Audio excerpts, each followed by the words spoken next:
Coming up on Roland Martin Unfiltered for Wednesday, August 28, 2019. Roland is off today. I'm attorney Robert Patillo. According to a new report, the number of Flint special needs students has increased by 56% since the water crisis began. We'll be joined by Flint's mayor today. A court rules that the New Orleans debtors prison scheme violates the constitutional rights of the city's poor citizens. Montgomery, Alabama could possibly soon have its first ever black mayor. The fourth white supremacist has been arrested and convicted over his role in the attack of a 20-year-old African-American man in Charlottesville. He is now going to jail. And the Royal Oaks, Michigan police officer who questioned a black man when a white woman claimed he was staring at her has resigned. And get this, a man suspected of triple homicide leads police on a naked chase and gets taken in alive. You can guess that he has the complexion for protection. It's time to bring the funk on Roland Martin Unfiltered. Let's go. He's got it. Whatever the miss, he's on it. Whatever it is, he's got the scoop, the fact, the find. And when it breaks, he's right on time. And it's rolling. Best believe he's knowing. Putting it down from sports to news to politics. With entertainment just for kicks, he's rolling.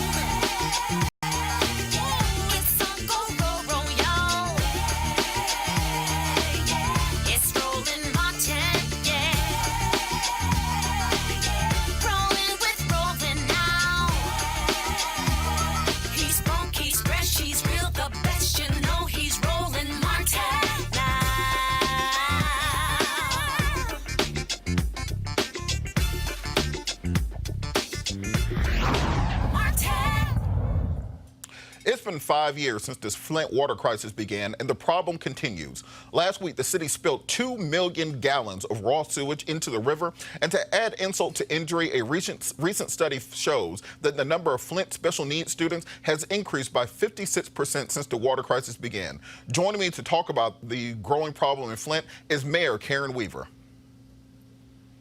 Hello. Hi, how are you doing, Ms. Mayor? I'm doing just fine. All right, so can you kind of explain to us what is going on and how has this problem persisted for so long? Okay, so what is going on in Flint? There are a lot of things going on in Flint. Let me just start by saying one is Flint has made progress. I do want people to know that. We are going to be finished with the lead service line replacement this fall, which is a year ahead of schedule. So that's a really, really good thing. We're working on the restoration, so the roads and the lawns are getting fixed. I'll tell you where our issue still remains and why I am continuing to tell people to stay on bottled and filtered water. The first reason is we haven't completed the lead service line replacement, and until we get all of those lead and galvanized lines out, which I said will be this fall, I will continue to, err on the side of caution. The other thing we've talked about, and I've had this conversation with state government and with federal government. While we can change the pipes and have brand new pipes, we can have our water testing, very well because it is. People's in-home plumbing, people that, just like pipes were old, in-home plumbing and fixtures were old in some homes. And so they were corroded by that water as well. And so when you have your plumbing, your fixtures, your appliances that have been damaged, you still have that potential for lead in your system. And so that's what we've been asking the state and federal government for funding to complete the project. They haven't done that. They started by giving us 4,000 new fixtures. Well, that's a drop in the bucket, and we need more. And they did that the first year, and they stopped, and nothing else ever came. So that's one of the challenges. I also heard you talk about what was going on with the children in Flint and our special education rates going up. And that's something that it's not a surprise when you see what happened when you had lead poisoning to our children, to this community. And that was one of the things we talked about, was we knew there were going to be some cognitive damages to our young kids as a result of this. And we knew it was going to be an increase in special education, in the criminal justice system, and in mental health issues. And that's one of the other things we've talked about. And that is a reason that we've asked for funding for the lead registry. And what we got was 5 years of funding But people are, we had a public health crisis here in the city of Flint, and we said, we don't know how this is going to play out.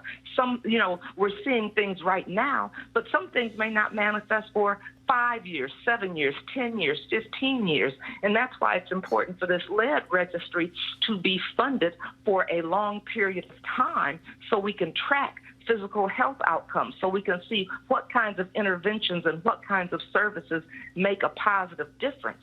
And so that's another thing that we're continuing to ask for money from the government for. The federal government gave us 5 years of funding. Well, 1 year is up, so we have 4 years of funding left for this lead registry, which makes no sense for a city that had a public health crisis and is continuing to deal with the public health crisis. So those are some of the things going on. Well, we've known since the fall of the Roman Empire that lead in water leads to mental and physical health issues for human beings. What do we need to do to get our national candidates, the people running for president? You got 25 people plus running for president right now. How can we get them to take the Flint issue seriously and make it a primary campaign concern? Because Flint is not the only municipality in this country going through this. It's just the most the most public one.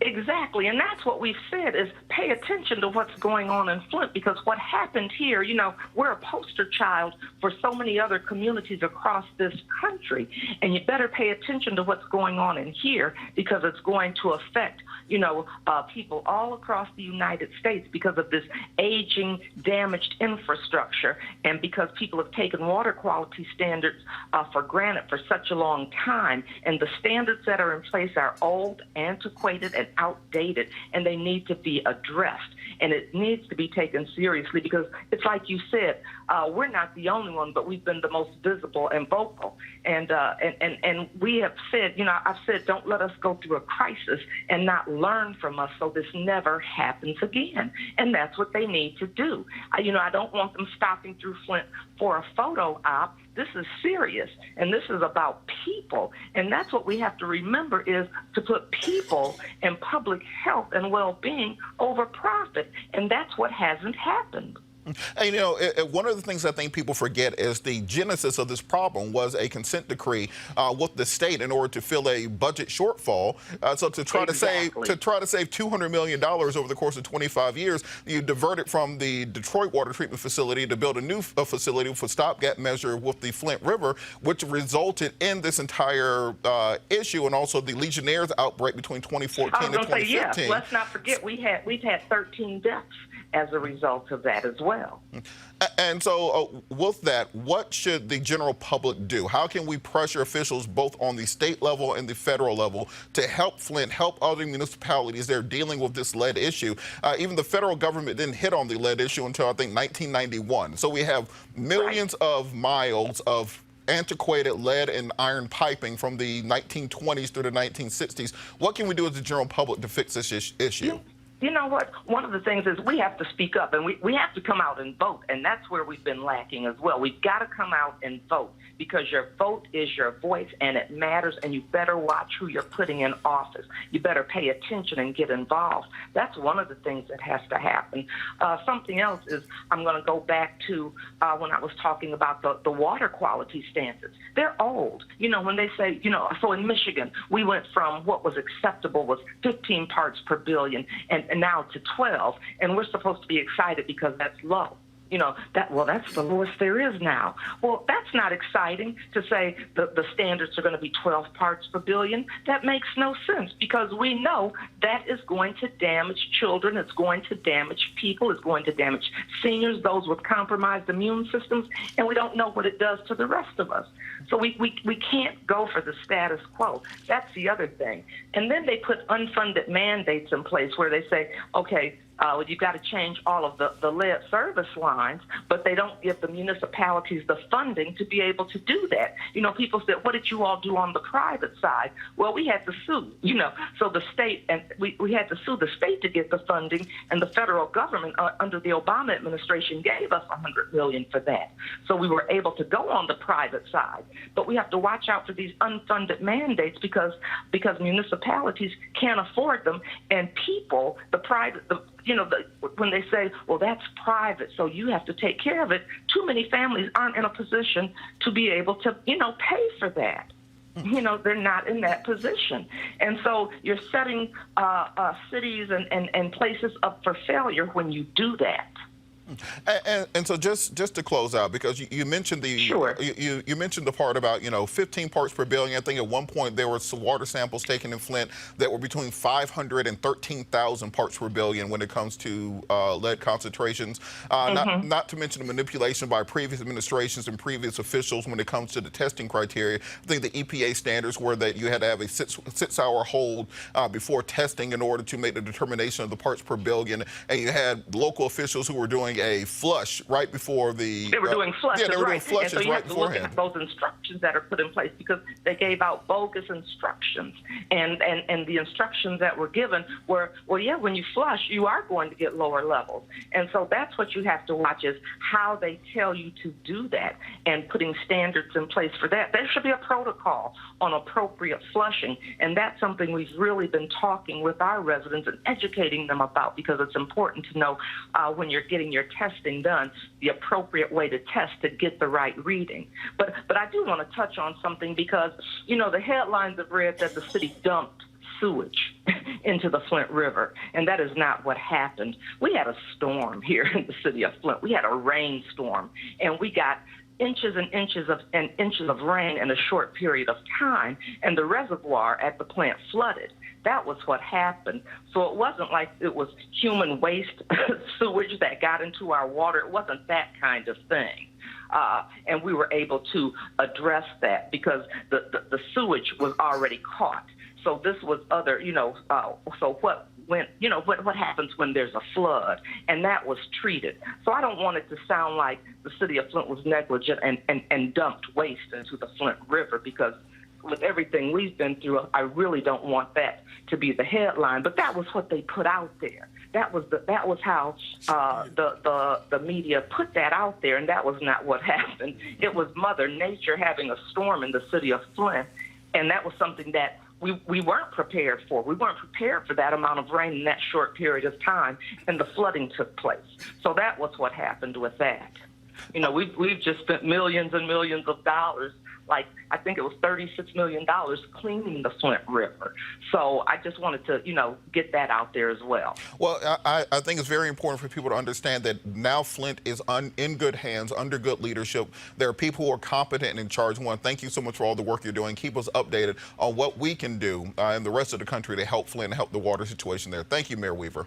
And keeping this message out there helps us all. So thank you for that. I appreciate it. And so do the residents of this city. Thank you so much. Mayor Karen Weaver from Flint, Michigan. Joining us. Thanks. Joining us now on our panel is political and social analyst Dr. Cleo Monago and also former chair of the National Bar Association, PAC, attorney A. Scott Bolden. How you doing, guys? Good, real good. All right, so on this Flint issue, why is it this has not penetrated and percolated up to being a national issue? We've had 2 presidential debates so far, 8 hours of conversation, and I don't think we've heard anybody even mention the issues of Flint because for every Flint, there's also a Gary, there's also an Atlanta, there's also a Baltimore where you have similar issues, similar piping and infrastructure issues, but no one is talking about it on a national level. It seems like when it's just us, it's just us. There must be a plan for it. Flint can't catch a break. Mayor Weaver is absolutely right about this flooding piece because the headline said sewage dumped into the Flint River. The reality is that the residents of Flint, they don't get their water any longer from the Flint River. Yeah, that was a temporary... It's a temporary piece that went south, that never worked out. But then they readjusted and they they went back to getting their water from Lake Superior, which is off the, I was about to say off the coast of Detroit, but it runs through Detroit in their deal. They are talking about it when you talk broadly about climate change and infrastructure, but not specifically about Flint or any of the other urban centers. And it really is a form of environmental injustice, if you will, environmental discrimination, because even the DNC had a chance to have a debate on climate change and the environment, and they voted that down at their recent meetings last week. And so it costs to take care of poor people and to provide good health care and environmental standards and all the things that all of our communities deserve, need, and want. But poor people, it costs a lot. And nobody really, whether it's public funds or private funds, just based on how they allocate funds, nobody wants to spend the money to take care of poor people, whether it's water, environment, health care, insurance, you name it. And that's why it's not at the forefront of the presidential debate right now. It should be. Absolutely. Dr. Monago, you know, we had a situation where May 4th, 2016, President Obama went to Flint, said the water was safe, got himself a glass of water, drank it on stage. That was dangerous. Yeah, you know. Oh, it looked dangerous. Well, it's not that it was dangerous, but it was political malpractice, because basically he was telling the people there that the water is safe, and now we got a 56% spike in the special education because they believed the president who said the water was safe. So well, the damage had been done already. Yeah, those pipes have been corroding for years, and for the president to say the water is safe and drink the water, who knows what the lasting effect of that is? Well, we haven't seen anything better with President Trump. So what should we do when it seems like both parties don't care? Well, that Obama went to Flint and said the water was drinkable happened around the time that this issue was in the press all the time. It was a hot issue. I think the reason why he went there and that it was talked about, did all that, is because he wanted to look good and take advantage But of the feds did give them plenty of money. Gave them a lot of money, not plenty of money. You mean Flint? But a lot of money. Gave Flint a lot of money. Right. He did keep his commitment on that, and they've replaced these pipes. Well, that's true. They've got a lot more work to do. That's true, And but they I'm did that talking about- redeal with the Lake Superior, so there has been some progress made. Sure, but what's not true is that the water is good. That's not what's true. And I think that Obama got caught up in the opticalness, if you will, of it all. And this gets back to your original question regarding why didn't it come up recently in the debates. Well, it's not the topic. Unfortunately, these Not presidents... sexy. Right. Unfortunately, these presidential candidates follow whatever is media savvy. And that's why they talk about reparations, which they never talked about before. We had just had this commission meeting with Congress, and now it's a hot topic. So unfortunately, as opposed to following what's right for the people and being concerned about the poor and being concerned about people's lives, people are concerned about being liked enough to get the popular vote. You know, remember one other thing, too. There are a number of civil lawsuits still pending over this. And so whether they're suing the state or suing private sector participants in what occurred in Flint, those cases, and there's several of them, and their class actions are making their way through the federal and the state judicial system in Michigan. So arguably help is on the way. The criminal indictments, be honest with you, those were dismissed by the judge, and rightfully so. That was a very, very high standard, going to be difficult to reach. But the real civil justice in all of this has to come through the federal and state courts, and I think it will. And when they do pay up and pay out, including the insurance carriers, at least there will be some modicum of compensation or a lot of compensation to make this as close to right as possible. Yeah, I think we noticed that at the very beginning of Mayor Weaver's conversation, she wanted to get the record straight, let us know there was progress being made. Yeah. But I think it's important real quickly, Robert, to point out the fake news angle. I mean, I heard all over the country, national news, that sewage was flowing into the drinking water of Flint, Michigan. And that was fake news and a lie, and I think she took it personally. It might be also because she's a black woman running a city and she doesn't want that kind of reputation because it's racist, and it may or may not be racist that they lied and claimed that the water is not only full of lead now, but it's full of human sewage. Well, but that worked for the Republican narrative, though. That headline worked for the Republican narrative. Well, I think it's a bipartisan failure because it was a failure under Obama. It's been a failure under Trump. You had local officials who were Democratic, state officials who were Republicans, and all of it didn't work. So I think it's important for us to understand that. Turning to the news, a federal judge in Louisiana delivered a major victory to advocates of the poor who have argued that the criminal justice system across the nation exploits folks who can least afford to pay excessive court fees and fines. United States District Court Judge Sarah Vance ordered courts in New Orleans Parish to allow a neutral forum to determine whether defendants can afford to pay court fees before sending them to jail for non-payment. So, Scott, this is one of those things in criminal law that you find often. that the system is by its very nature rigged against the poor. You can violate your probation for not being able to pay your probation fees. You can get sentenced to a jail sentence because you don't have money. You end up in jail for a weekend or until you can make bond because you don't have money for a cash bond. Why is it so important that we take the economic discrimination out of the criminal justice system? Well, it's not really economic discrimination. They're looking for a way to force people to comply with orders. And whether you're rich, poor, black, or white, if you don't comply with court orders, and they're trying to get compliance, and you've been either found guilty or this is part of your bail process, it's been the traditional way of forcing compliance. I think you and others are right that because of the widening gap, wealth gap in our country, we've got to figure out another way.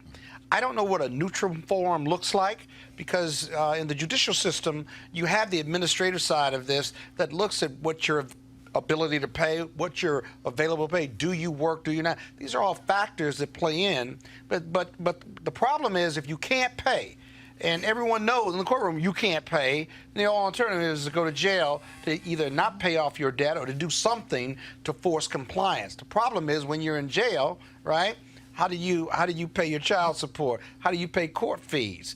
Are you going to waive the court fees if I choose jail or if economically I've got to go to jail? So this federal decision is the first step towards getting away from that, having a neutral form. But what does that look like, sound like, and feel like? And what's the alternative? Because right now, psychologically, the criminal justice system, all we know how to do is do two things: charge defendants and those who break the law or lock them up. And none of that is about rehabilitation, job training, entrepreneurship training, or anything that's going to break the cycle of poverty. Well, one thing, Dr. Monaga, that I've noticed from practicing law is putting people in jail doesn't give them any more money than they had when they went into jail. So if I couldn't pay the fine before I went to jail, let's say I'm working a minimum wage job, something along those lines, or just entered the workforce to try to pay these things off. Or I may lose my job. Yeah, you put me in jail, I lose my job, I lose my house, I lose my car. Whatever progress I've made to getting back on my feet is now gone. And now when I get back out, I'm starting over from scratch. And often they re-enter the alternative economy, which is what got them in jail in the first place. So what do you think we need to do to focus more on restorative justice? You know,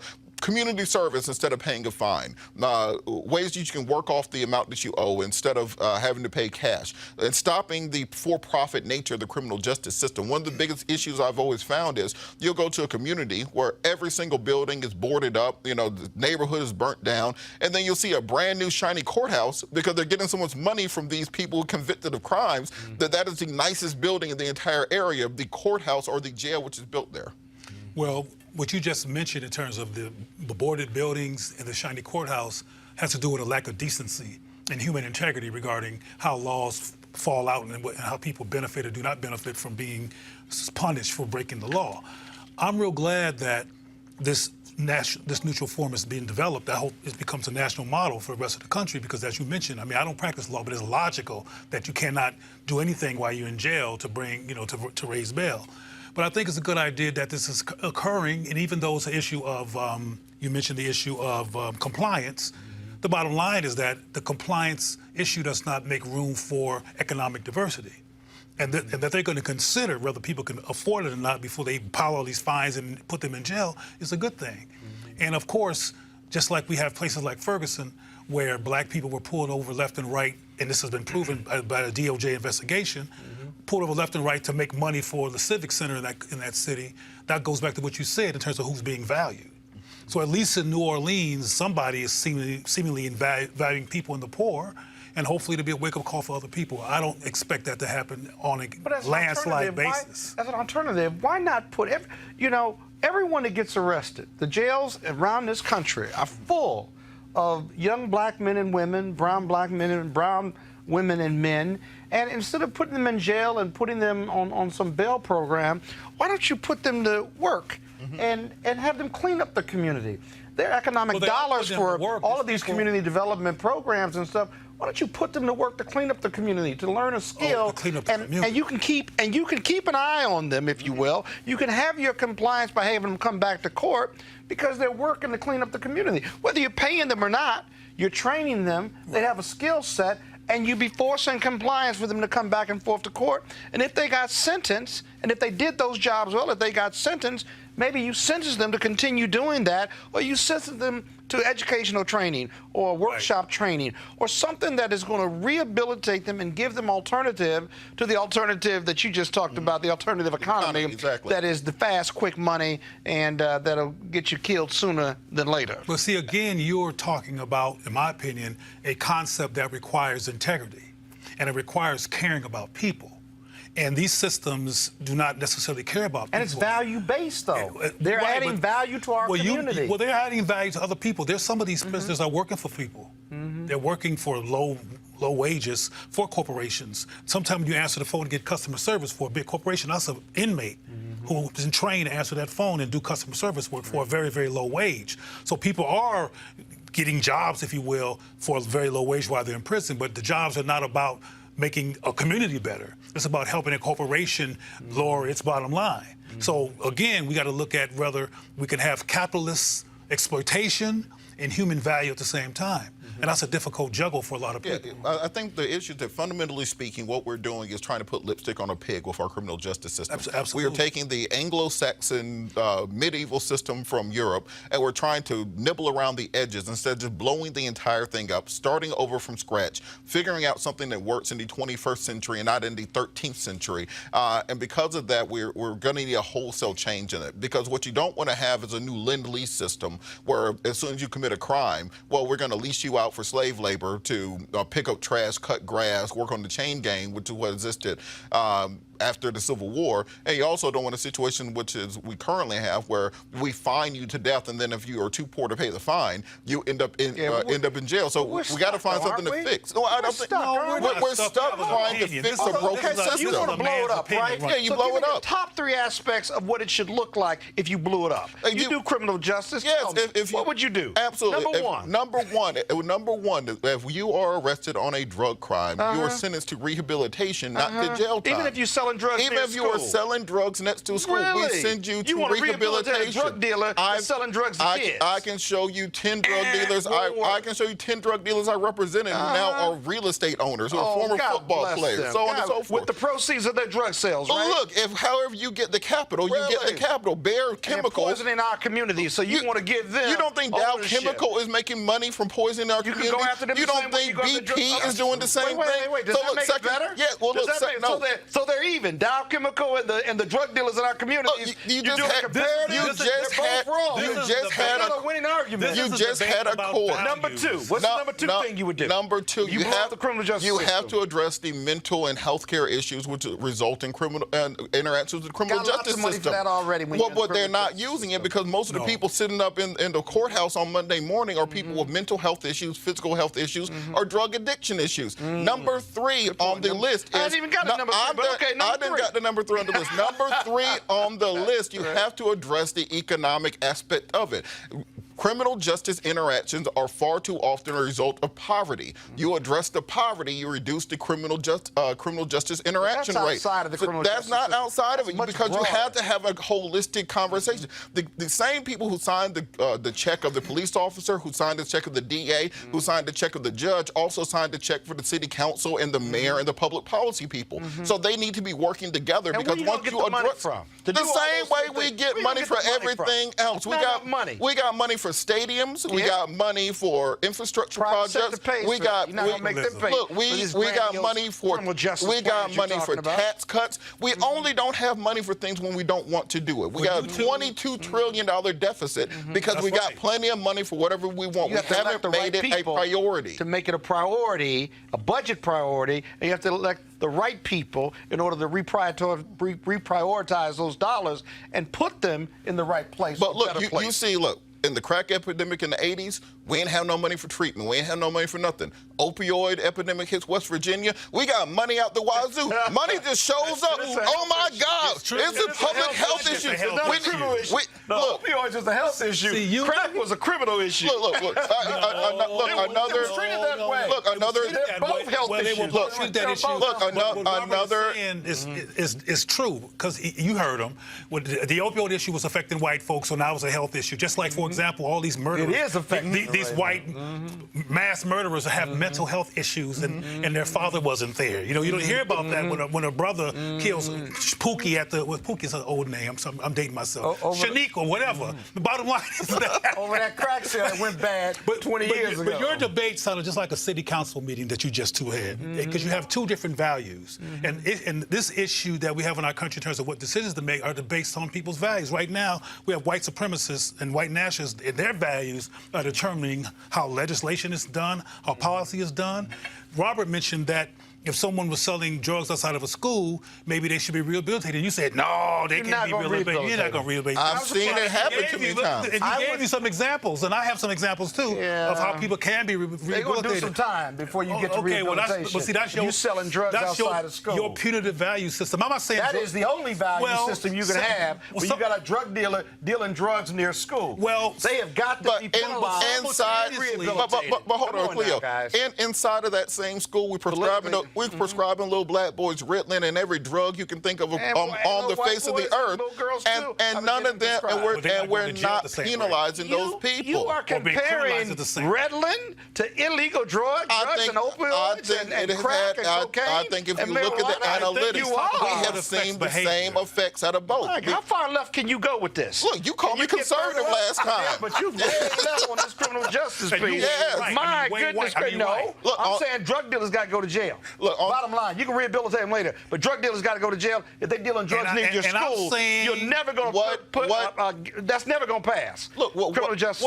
What is that impact? Well, sending somebody who is selling drugs because they have no other options to jail going to do? Because when they get out of jail, they have fewer options. They got lots of options. They can go to school. They can get a trade, but they don't want to do that. Those who choose Which is why I said you just made my same point. You mandate that. Those who choose to sell drugs. Cleo, go ahead and we got to move on. I don't know. See, you work in law. I work in behavior. No, I work in reality. And I'm going to tell you right now, if you're selling drugs near school, you need to go to jail. Because you're doing that by choice. You ain't doing that because you poor, disenfranchised. You made that perspective. All right. Can I talk, that's a bro? value decision. Well, I'm speaking for you because this is right. You're speaking for me. This is right. Well, I'm quasi-articulate. I can actually speak for myself. I know you can't go on. But the point is that I think, and Robert can interpret himself for himself, but two things need to happen simultaneously. I have people in my family who've been involved in drug dealing, and I've seen them when they were little bitty babies until they grew up into that. And I can actually tell you, we don't have time, and it's not the point of today's show, but I can tell you what happened that led to that. And what you're considering a simple decision is not a simple decision. There's trauma going on. There's confusion going on. There's people who need brotherhood and fellowship, and they join these small communities where drugs are being dealt to belong. There's sometimes a missing gap in their personal life or in their development. They have inadequate parents. Well, what does that have to do with choosing to sell drugs near school? Well, first of all, you one who brought it near school. No, that was the basis of our discussion. Okay, but the bottom line is that people sell drugs. Period. People are selling drugs wherever they can sell them. There's not a drug that only gets done near school. Kids in schools is never. But my point, before you go back with your value system, is that we need to do two things. And this is fantasy land because the society does not care about this community. But we need to do not just lock them up and throw away the key, but we need to start immediately with mental health. We start immediately with some kind of transformation. So every drug dealer. All right, fellas, come on. We got to move on. Protect the young people. All right, let's move on. We got to keep moving on to the headlines. I've seen it's a great discussion. Just like he said. We got to keep this going into an after dark session. Socialists on this issue. All right, headlines. The Royal Oaks, Michigan police officer who stopped and questioned a black man because a white woman said he was staring at her has resigned. The woman called 911 and reported feeling uncomfortable after 20-year-old Devin Myers circled her vehicle on August 13th. Myers says he had parked his car and was walking to a restaurant when he was stopped by police. Royal Oaks Police Chief Conrad O'Donoghue, the most Irish name I've heard, announced the resignation of the city council at a city council meeting, saying that the officer quit Friday when faced with the consequences of his actions. O'Donoghue said that the stop shouldn't have lasted 20 minutes and that the officer shouldn't have asked Myers for his identification. Also in headlines, Montgomery's first black mayor. The numbers are in, and it appears that Steve Reed and David Woods are headed to a runoff for Montgomery's mayor's seat. If he wins, Reed will be the capital city's first black mayor. Montgomery is one of only 3 cities in the deep South, in deep southern states, that has a population of over 100,000 or more, and that has not had an African American representing them in the highest executive position. According to the latest census numbers, black people make up about 60% of the city's population. The runoff election is set for October 8th. We're going to take a break. We'll be back with more discussion on Roland Martin Unfiltered. You want to check out Roland Martin Unfiltered? YouTube.com/Roland S. Martin. And subscribe to our YouTube channel. There's only one daily digital show out here that keeps it black and keep it real. It's Roland Martin Unfiltered. See that name right there? Roland Martin Unfiltered. Like, share, and subscribe to our YouTube channel. That's YouTube.com/Roland S. Martin. And don't forget to turn on your notifications so when we go live, you'll know it. All right, folks, you've heard me talk a lot about marijuanastock.org. Why? Because I want to keep you informed of investment opportunities that make sense. You've all watched the growth of the cannabis industry.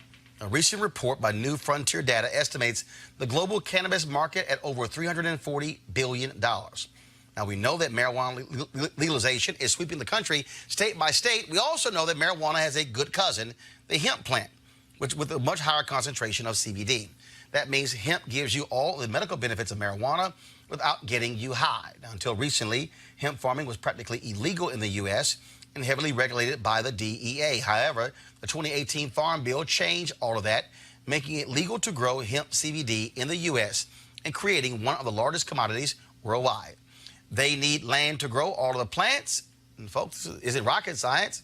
It's an incredible investment opportunity. And that's where our good friends at 420 Real Estate come in. Their business model is simple. They buy land that supports hemp CBD grow operations and lease it to licensed high-paying tenants.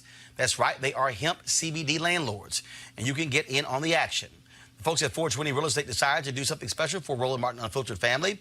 Originally, the minimum investment level was $500. Right now, you can invest in this crowdfunding campaign for as little as $200.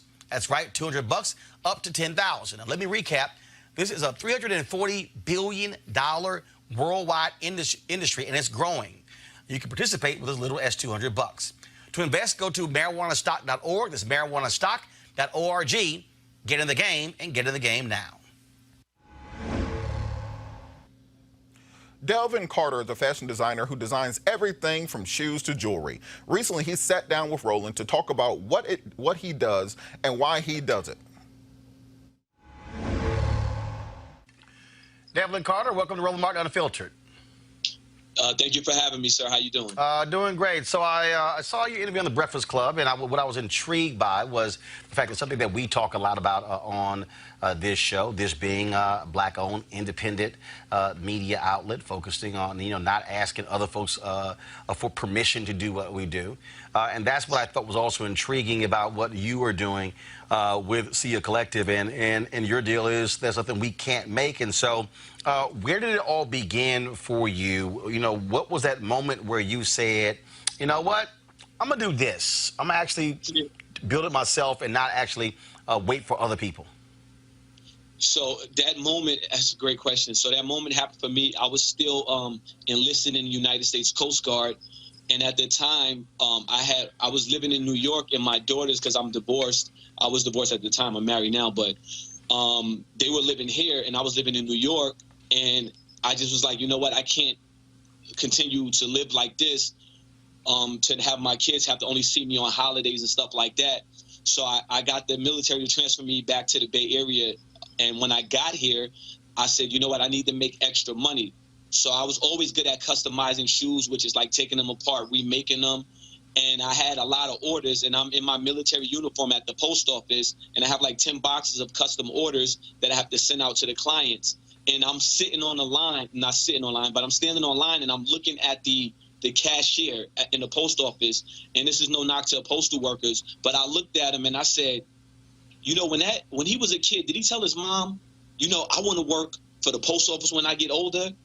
And, and me as a parent with daughters, and I want to tell them, follow your dreams. But here I am compromising my dream, just for a paycheck. So it was at that moment in the line, I said, you know what? I have to start making my way out of the Coast Guard and making my way as you know, as what I feel like my God-given talent was, and that was the design, clothing, shoes, and things of that nature. So it was at that moment at the post office where I said, you know what, I can't be scared, because I don't want to be a hypocrite as a parent. I want to tell my child, like, you can do this. It's okay to chase your dreams. And if I didn't like give up an 11-year military career where I only had 9 years left to get a retirement check, I felt like I would be a hypocrite to tell them, no, chase your dreams, because it was never my dream to be in the military. It was my dream to be a designer, but I made a promise with my sister, if I didn't make it in fashion by the age of 25, that I would give the armed forces a try, and that's what happened. And one of the things that I think is interesting about that, again, we're living in a time where folks want to take chances, want to take risks, but also there are people who have fear. And you talked about, seizing the moment. And so how did you explain to others who, I guarantee you, there's no doubt in my mind, there are people who came to you and said, dude, you crazy. You're absolutely out of your mind. What's wrong with you? You can't do this. Or you actually think you can make shoes and clothes and shades and everything else? You're out of your mind. And so how did you respond to folks who doubted you, who may have been haters, who had fear themselves? All right, so when you're in the military, it's pretty much, you're just you're a prisoner. You know what I'm saying? You have the same exact mentality as a person in jail, because the 1st and 15th, you're getting paid. Uncle Sam's telling you when you're going to your doctor's appointment, such and such. So we have that same kind of mind state that we are like prisoners in a way. So when I was going to get out of the Coast Guard, a lot of my military brothers were like, man, the economy's not good, man. They were more scared for me than I was scared. But I was terrified, because, see, the thing is, when I moved out here, I thought I was going to stay in for 20 years. But after I was here for a year, they tried to move me again to New York City. And I was like, I promised my daughters I would never move again. So I said, listen, I'm not going to take that billet, because that's what we call it. I'm not going to take that billet. You're just going to have to let me out my contract, because if you deny your orders, they'll let you out of your contract. You'll still get your honorable discharge. But at that time, Roland, I only had $1,300 in my bank account, and I had my apartment was $1,300 at the time, and my car note was $1,000. So I didn't even have enough. It was like, at that moment, giving up this career. And then it's either, what do you want? You want to live in your car, you want to live in your house. So, but at that moment, it sunk in with me. I cried, I'm not going to lie. I have a daughter who passed away when she was 11 months. And when I made this decision, I went to her gravesite. And I said, Daily, I need you to watch over Daddy. I'm going to do something that's super scary, and I need you to be my guardian angel. And I said, you know what? I'm going to trust the process. So I told them I want to get out. I got out, had $1,300 to my name, and I just started taking a lot of custom orders. And I started taking a lot of orders. And the way my discharge was, it was so bad that because I got a hardship discharge, which I didn't get unemployment. So I didn't even have unemployment to pay my rent. So I literally was living like off of my talent alone. And I said all I needed to do was to last 4 months until I could go to college, because I had the GI Bill, and the GI Bill would pay me, since I live in the Bay Area, it would give me $4,000 a month just to go to school, and it would help me. And the $4,000 is your rent money. So I was like, if I can make it 4 months, I'll be good. I'll be in school, and I won't have to worry about looking for a job. So I actually was able to do that. I was able to maintain, and not be homeless. But I told myself at that moment, I will never, ever live check to check. I will never, ever allow a company or an organization to have this much power over me where I'm crying because I'm a check away from being homeless. So at that moment, I said, no more reckless spending. I started sacrificing. That's one thing people don't do. I started eating and living as if I was poor. Even when I started making money, I would eat top ramen.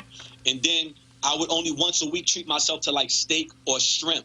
And then it came a point where I invented this rubber dye where it could dye like the clear soles of a shoe like this, and it can make it red, yellow, any color, and it wouldn't come out. In 1 month, I made $50,000 off of that dye.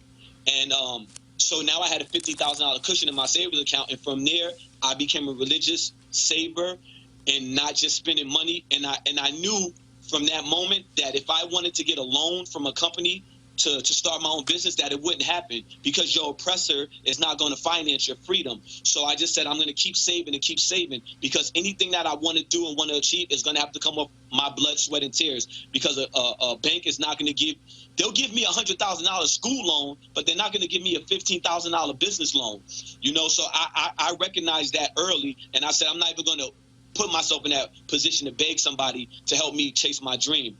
So I'm glad that I did that. I'm glad that I already knew how to sacrifice, being that I was raised by a single black mother and I watched her work 3 jobs, you know, sleep only 4 hours a day. So because I seen that, I was already prepared for it unknowingly. So I never even struggled when I had that $1,300. I never had a point after that where I was almost homeless.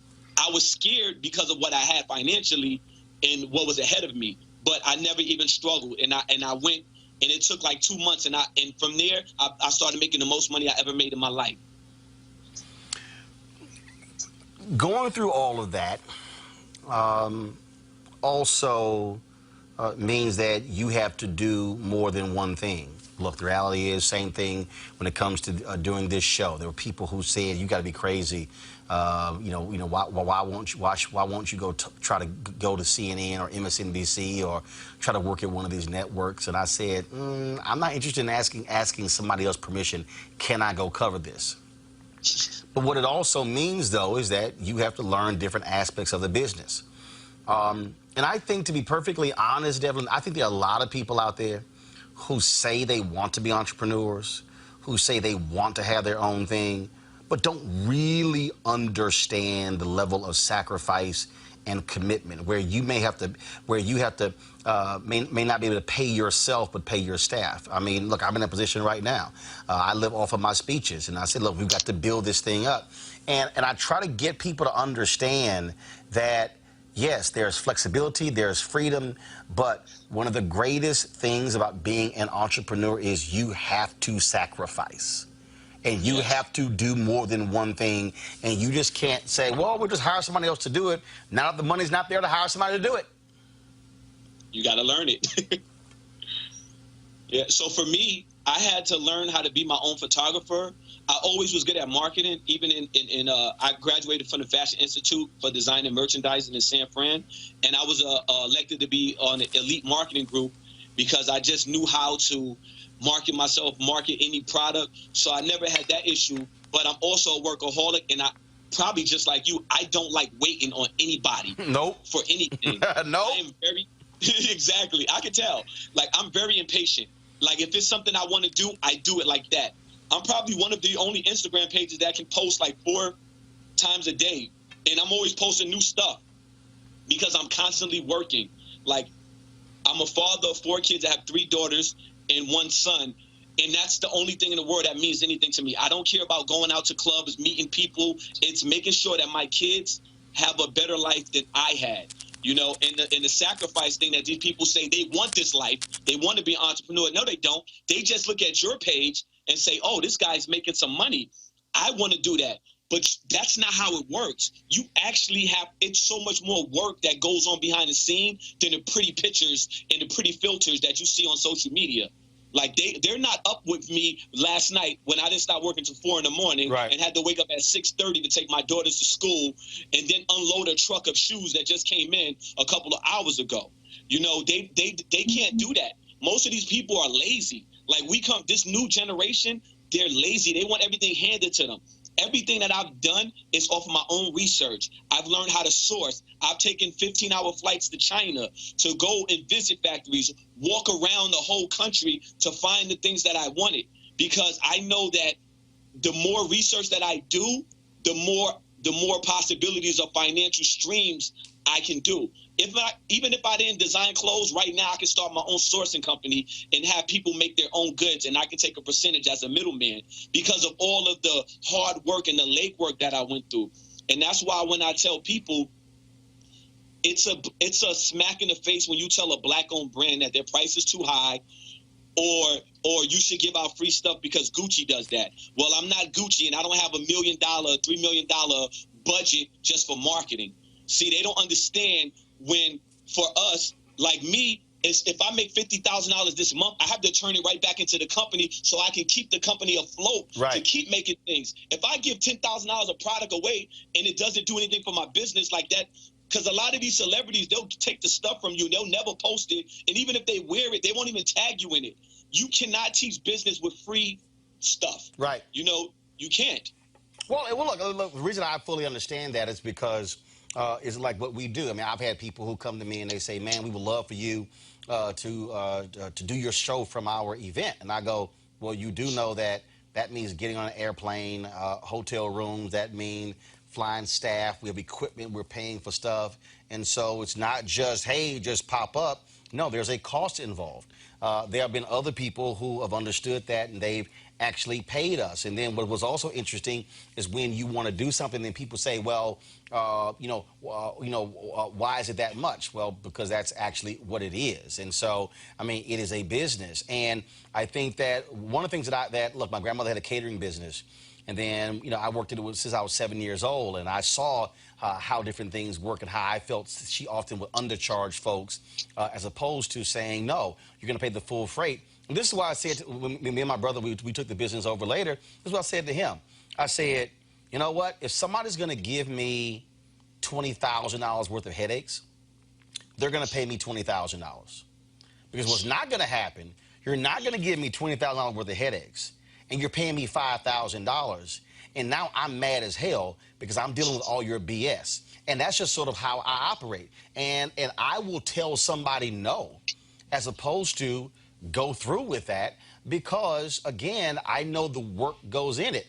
I know what I bring to the table. And so, and the other thing is when you talk about wanting something for free, I keep telling our audience, look, we've been building this show. We've taken our YouTube subs from 170,000 to now more than 350,000 in less than a year. We are averaging, 8 million total views on Facebook, YouTube, and Periscope. But what I tell our audience also is like, look, we are providing the service, but we also need them to be financial supporters of the show, because they can't say, man, we need this, but then don't want to pay for it, because it's like, yo, when you pay that cable bill, you're actually paying CNN. You're paying MSNBC, because they're getting a certain fee per subscriber every time the person turns that cable television on. And so it's just trying to get people to understand that. And I think that's what's critically important. Yeah, and one thing about like what you touched on is, one thing is people think because they pay you for a service that they own you. And that's the thing we have to get out. Like, for instance, somebody be like, okay, well, I spent $200 on a shoe or something, and they feel like they could talk down to you. They could be like, well, if it was Nike, I would have got it in 2 days. Well, you know what I do? I do the same thing you do. I was like, well, what's your order number? Okay, here you go. Here's your refund. Because one thing about me and the way I was raised under the mom code, which is MOM, morals over money. I will not let you demoralize me for a financial gain. Everything that I'm doing, I love that I do it by myself, because I don't have to deal with the BS. When you're in the military, you cannot not deal with the BS, because if somebody outranks you, they talk to you how they want. They try, but they'll try to talk to you how they want to, because they know they outrank you and you have to listen to them. Right. And because of that, I didn't leave a career to be a free man in a sense, to have you treat me the same way that I did not like to be treated already, just because you spent a little bit of money. I'd rather not have your money. It's like you said, I'd rather not deal with the headache. You know what I'm saying? Because there's so much more people who appreciate it and respect it. The thing is, between us and people of color, we have to start seeing value in our own skin, in those relationships. Like on the Breakfast Club, I said that, the biggest threat to black-owned businesses and stuff is black people. We're always so quick to say we need this, we need that, but then we don't pay for it.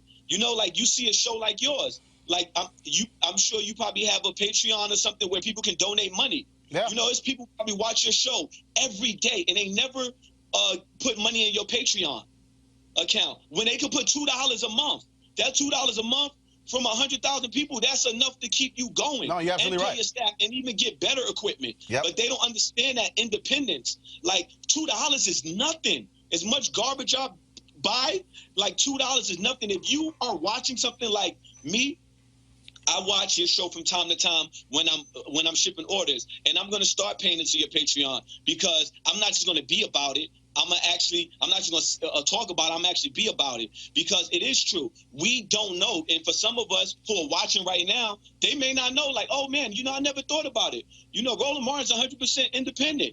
I should start paying. If we could pay for Netflix and Hulu and all those other things, why can't we pay for our own brother to give us the truth, the type of media coverage that we do not get? You know what I'm saying? Yep. We have to start supporting those things because our people we are the only racial group that does not believe in group economics.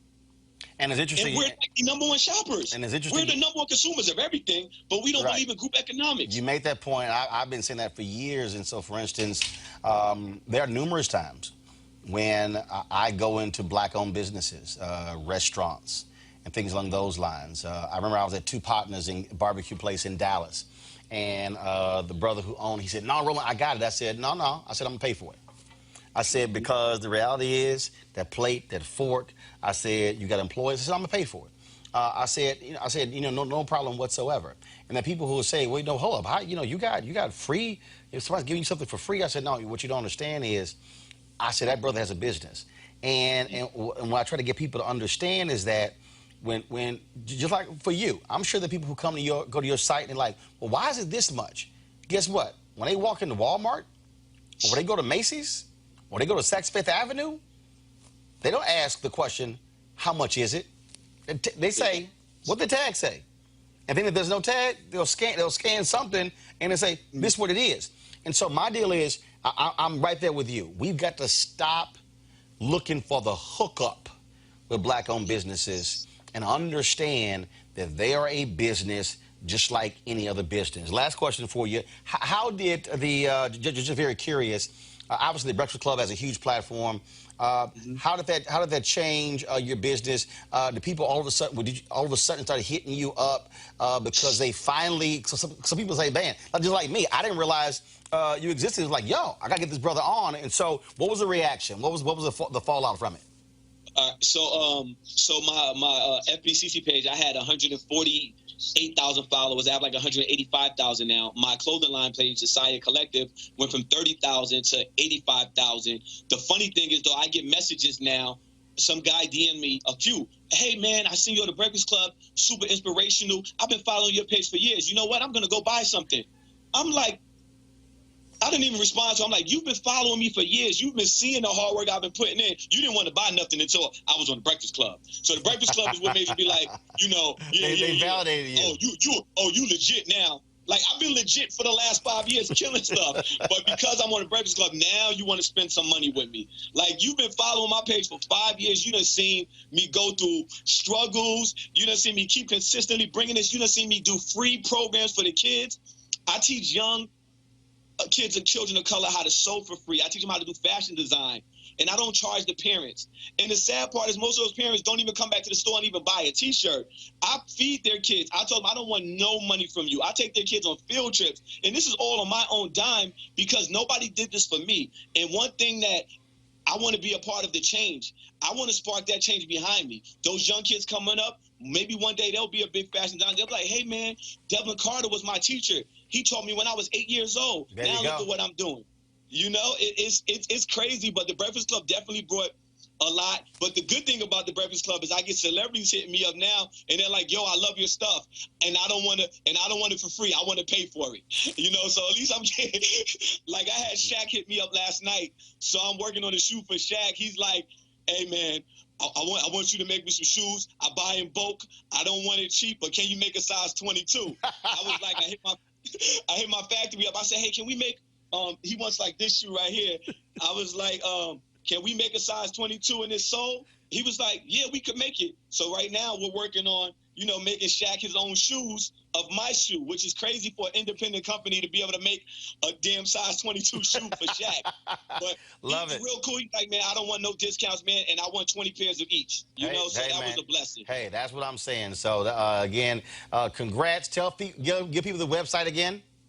Okay, so the website is COLLECTIVE.com. That's Saya Collective, which stands for Somewhere in America. And I have my own app where you can shop on the app, and it's called Somewhere in America. That's the app, and the page is Saya Collective. So SIA_collective that's at Instagram. So that's the Instagram handle in FBCC Bay Area. And you're based, where you based? I'm based in the Bay Area, California, but I'm from Brooklyn, New York. Okay, well, hopefully when I get to the Bay Area, our paths will cross. Dylan, I appreciate it, man. Thanks a lot and good luck. All right, thank you, man. Appreciate you having me on, man. Stay blessed and keep doing what you're doing. I'm a huge fan, and I'm going to donate to that Patreon. And I'll definitely be going to... Well, actually, we have it set up where we don't even use Patreon. Go right to RolandMartinUnfiltered.com. And so I definitely will download your app and check the stuff out and pick up a couple of things. I appreciate it, brother. You take care. All right, you too, brother. All right. All right, folks, Luxe Jazz is the experience of a lifetime, delivering top-notch music in an upscale destination. The weekend-long event is held at the Omnia Day Club Los Cabos, which is nestled on the Sea of Cortez in the celebrity playground of Los Cabos, Mexico. The Luxe Jazz experience offers the ultimate getaway for discerning jazz aficionados by pairing an upscale international destination with luxury accommodations, fine hot cuisine, top-shelf libations, breathtaking golf, exhilarating spa, health and wellness options, and much more, showcasing some of the biggest names in entertainment. The second annual Luxe Jazz experience continues to build upon its success and heritage with Jazzing Around Los Cabos, a celebratory expansion of accomplishing its goal of sharing all the finest the destination has to offer, including daytime excursions and mini concerts, including the Spirit of Jazz Gospel Brunch and Jazz Sunset Cruise. Confirmed guests, comedian actor Mark Curry, Gerald Albright, Alex Beaumont, Raul Madon, Incognito, Pieces of a Dream, Kirk Whalum, Average White Band, Donnie McClurkin, Shalea, Roy Ayers, Tom Brown, Ronnie Laws, and Ernest Quarles. Man, that's a hell of a lineup. For more information, visit the website at LifeLuxeJazz.com. It's LifeLuxeJazz.com. Also, we'll be broadcasting Roland Martin Unfiltered from Los Cabos the Thursday and Friday. And so you definitely want to be in the house, folks. It is an amazing experience. I can't wait for it all to happen. So go to LifeLuxeJazz.com to sign up today. The fourth white supremacist was arrested and convicted for his role in an attack on a 20-year-old African-American man during the 2017 Unite the Right rally in Charlottesville. He was sentenced Tuesday to little more than 2 years in prison.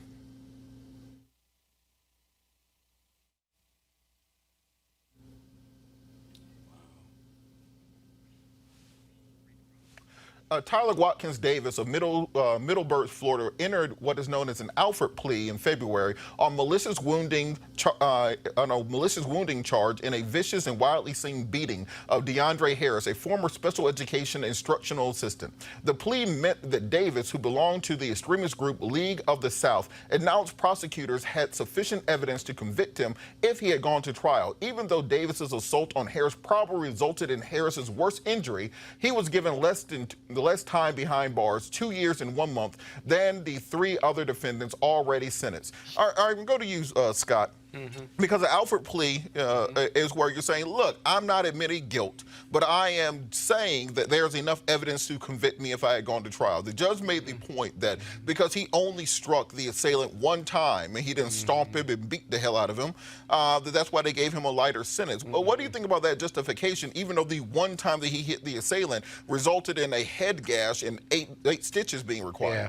Yeah, it's totally discretionary on the judge, and this judge certainly felt that way, but there seems to be great inequity because while the other two were sentenced, and I believe they tried one of them, the defendants in that case, they got a longer sentence. Here, the Alford plea had a lot to do with this. You do an Alford plea, the government agrees because they got problems with their case, and you got a defendant that won't admit guilt but doesn't want to go to trial, and so it's a little bit of both. But he admits that if he went to trial, they have enough evidence that could convict them, just for our listening audience. But he did the most damage. But the Alford plea saved him, and that's the rationale the judge gave. I disagree with the rationale, quite frankly. They all been sentenced the same because they acted in concert. You can see from the video, they acted in concert, and they acted in a conspiracy. As a result, the level of damage and the level of criminal intent, if you will, is irrelevant. It's all the same. And had I been the sitting judge, I certainly would have treated it that way, especially it being a race-based attack. And what we all know about Charlottesville and what happened shortly after that, where a white woman was killed fighting Nazis in Charlottesville in 2018. Just really tough.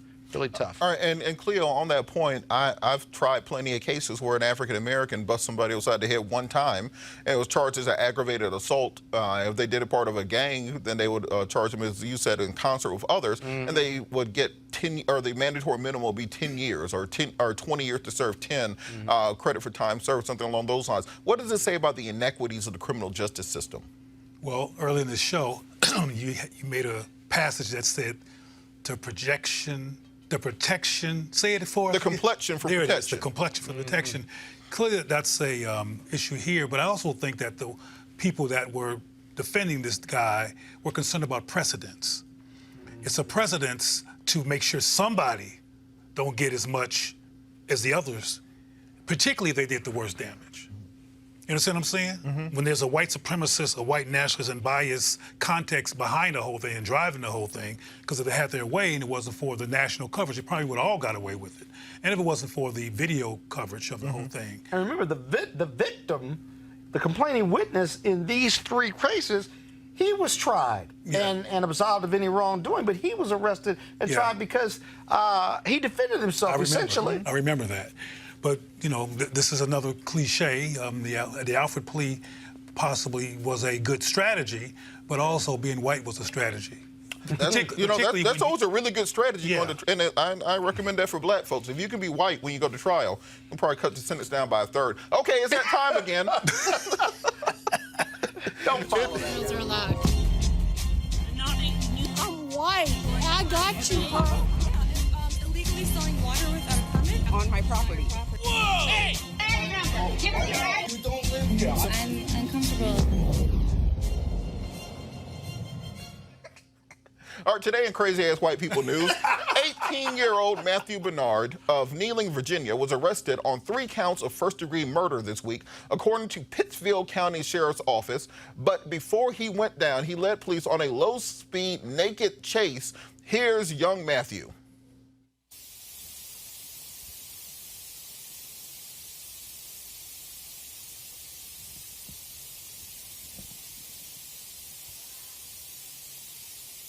Apprehend him and take him to a local hospital for treatment. I wonder how this story would have ended if Matthew was black. Cleo? Exactly. Well, there is a story. Because the police are running from him, and the police are armed, and he's chasing the police. Look, Did you see that? Yeah. Look at It's ridiculous. And he's committed another crime right there. It's And the ridiculous. police are there. He has the stick in his hand and then hit him with the stick. But He wait a has an minute. AR-15 in his left hand, and he is chasing this man. Well, see, I can't laugh as hard as y'all because even though you asked a question, there's a real case where there was a young man named Anthony Hill in Decatur, Georgia, who was 27 years old, who was a veteran, who was running around in the days, catatonic, nude, didn't have on nothing, and of course he had no gun or nothing because he was just as nude as this guy, and he was murdered by the cops.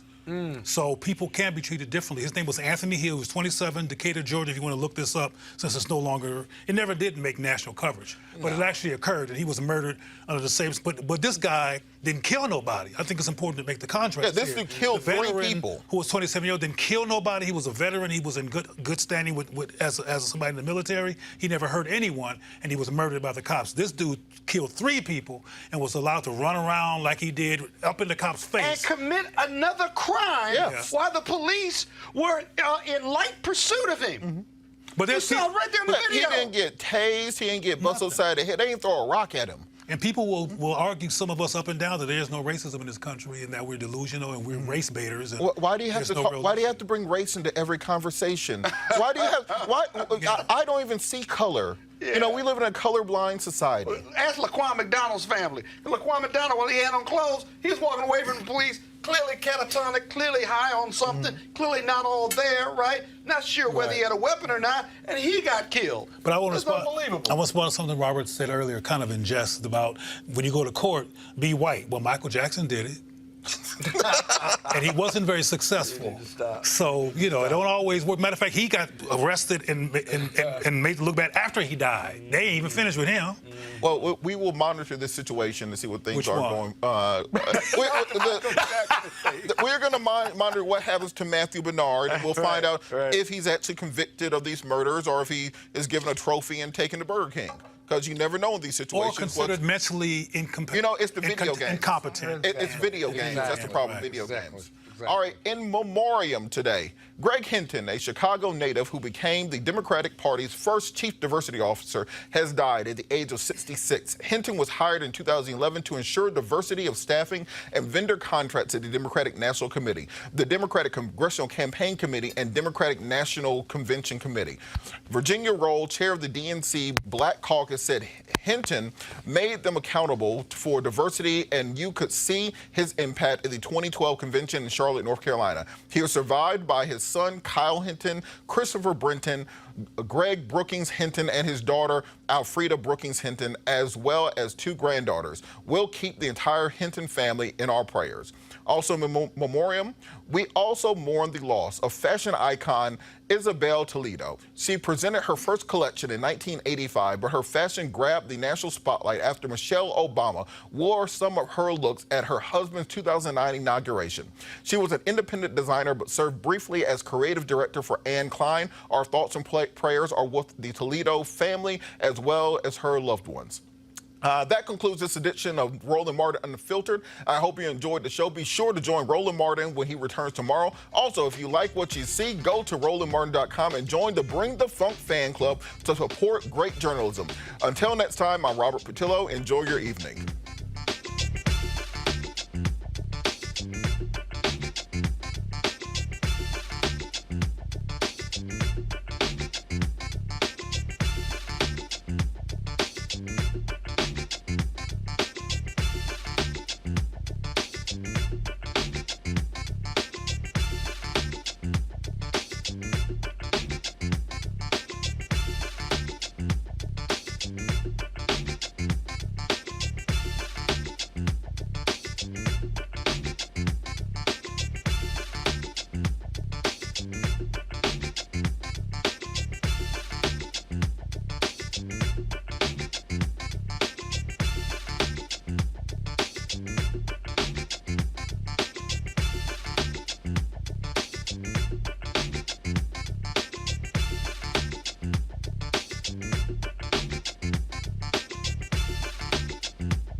You want to check out Roland Martin Unfiltered?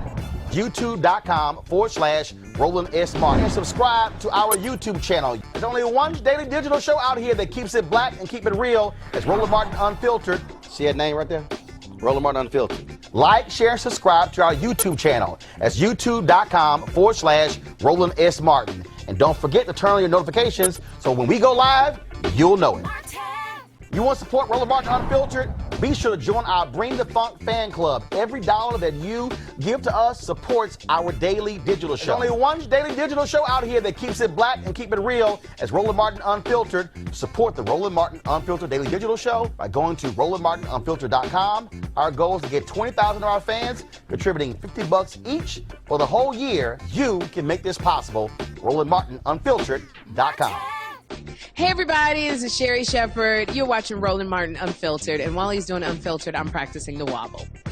Yes, I am. Because Roland Martin's the one, he will do it backwards, he will do it on the side. He messes everybody up when he gets into the wobble, because he doesn't know how to do it, so he does it backwards. And it messes me up every single time. So, I'm working on it. I got it. You got Roland Martin. Hi, my name is LaToya Luckett, and you're watching Roland Martin Unfiltered. What's going on, everybody? It's your boy Mac Wiles, and you are watching Roland Martin Unfiltered. What's up, y'all? It's Ryan Destiny, and you're watching Roland Martin Unfiltered. What up, Lana Well, and you are watching Roland Martin Unfiltered.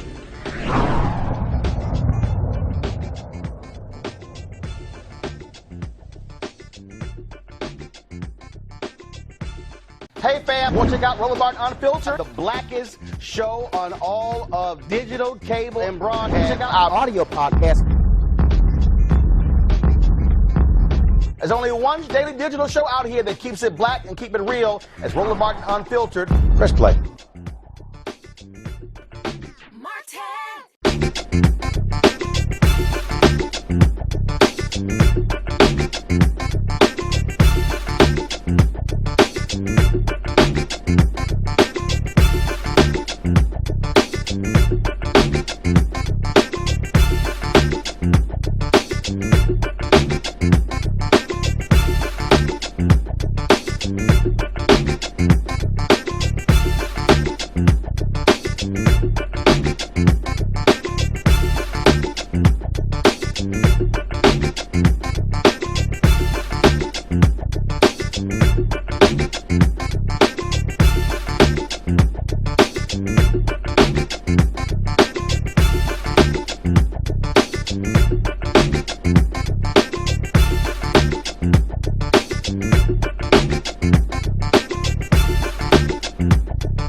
You want to check out Roland Martin Unfiltered? YouTube.com/Roland S. Martin. And subscribe to our YouTube channel. There's only one daily digital show out here that keeps it black and keep it real. It's Roland Martin Unfiltered. See that name right there? Roland Martin Unfiltered. Like, share, and subscribe to our YouTube channel. That's YouTube.com/Roland S. Martin. And don't forget to turn on your notifications so when we go live, you'll know it. Hey everybody, this is your man Fred Hammond, and you're watching Roland Martin, my man, Unfiltered. Hi, this is Essence Atkins, and you're watching Roland Martin Unfiltered. Hey yo, peace world, what's going on? It's the Love King of R&B, Raheem Devon, and you're watching Roland Martin Unfiltered. Hi, my name is Brescia Webb, and you're watching Roland Martin Unfiltered. Well, I like a nice filter usually, but we can be unfiltered. What's going on? This is Tobias Trevelyan, and if you're ready, you are listening to and you are watching Roland Martin Unfiltered. What's up? I'm Lance Gross, and you're watching Roland Martin Unfiltered. Hi, this is Cheryl Lee Ralph, and you are watching Roland Martin Unfiltered. I mean, could it be any other way? Really? It's Roland Martin.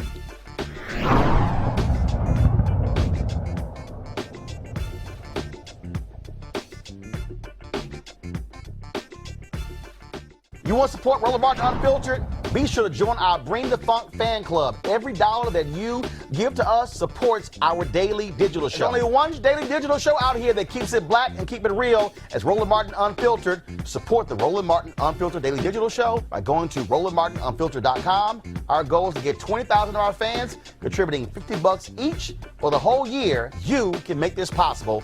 RolandMartinUnfiltered.com.